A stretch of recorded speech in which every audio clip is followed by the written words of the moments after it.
Bonjour, aujourd'hui dans la mini-formation, je vais vous montrer comment créer le perçage d'une poubelle Eurocargo si toutefois on a à agrandir la façade, une façade commandée, c'est sûr, sinon il n'y aurait pas de problème là, à agrandir une façade si jamais est en MDF ou en slab.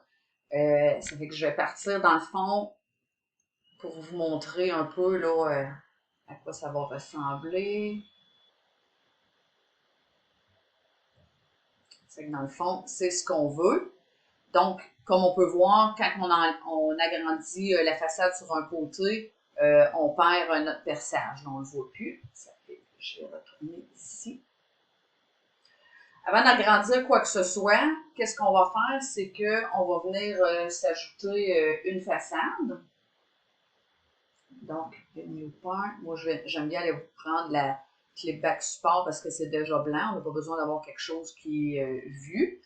Donc, j'y vais encore avec un 3 mm tout le tour pour clairer l'intérieur, pour pas que ça frotte une fois qu'on va refermer notre poubelle.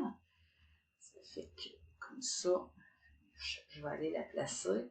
Ça fait que là, étant donné que sur notre façade, il n'y aura pas réellement de perçage, là, je peux aller la placer là, simplement avec, bon, aller me clipper là, sur le coin. Ça fait qu'ici, plus 3, up and down, plus 3.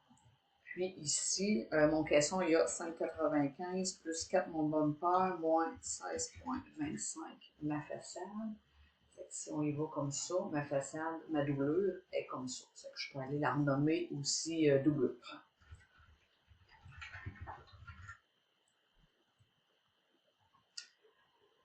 Ensuite de ça, qu'est-ce que je fais? C'est que je vais aller éditer mon côté. Je vais rester en back parce que je travaille à l'intérieur. Je vais aller me chercher un perçage. Je vérifie avant d'aller le positionner si mon diamètre est à 5, ma profondeur à 1, parce que dans le fond, c'est juste comme un petit poinçonnage. On veut indiquer à l'usine où est-ce qu'on installe les supports de la poubelle. Puis, super important, ici à Master, il faut vraiment être à non. Quand on est à oui, ça veut dire que c'est un perçage qu'on fait pour aller placer après ça des goujons. Ça fait que c'est sûr que si on le laisse à oui, après ça, on va voir que notre perçage apparaît pas, mais c'est vraiment là, parce qu'on n'est pas allé le changer. Ça fait que je viens juste le remettre en plein centre de qu'est-ce qui existe déjà. Comme ça. Ensuite, je vais aller me tasser en X. Je vais aller juste comme reculer dans mon caisson de 16,25. Donc ici, étant donné que ma position est comme à l'envers, il faut que j'aille ajouter 16,25. Oups, là, je me suis trompée.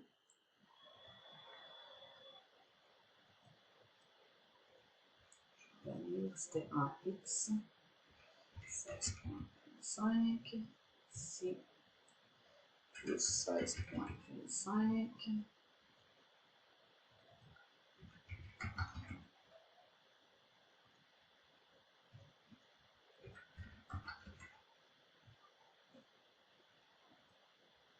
Je fais la même chose avec mon côté, évidemment. Fait que je peux aller prendre ça.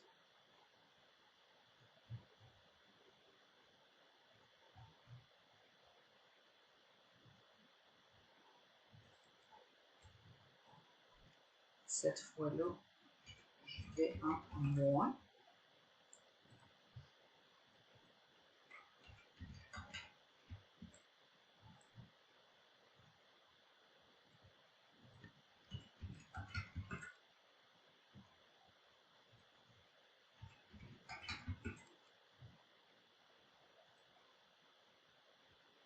Ça fait que là, je vois mes trous que j'ai faits. Puis je vois les trous de base lorsqu'on sélectionne la poubelle. Là. En fait, quand on va la choisir, elle est déjà sélectionnée par défaut. C'est que j'allais ici juste enlever ma Eurocargo. C'est que ça, faux, poubelle, faux.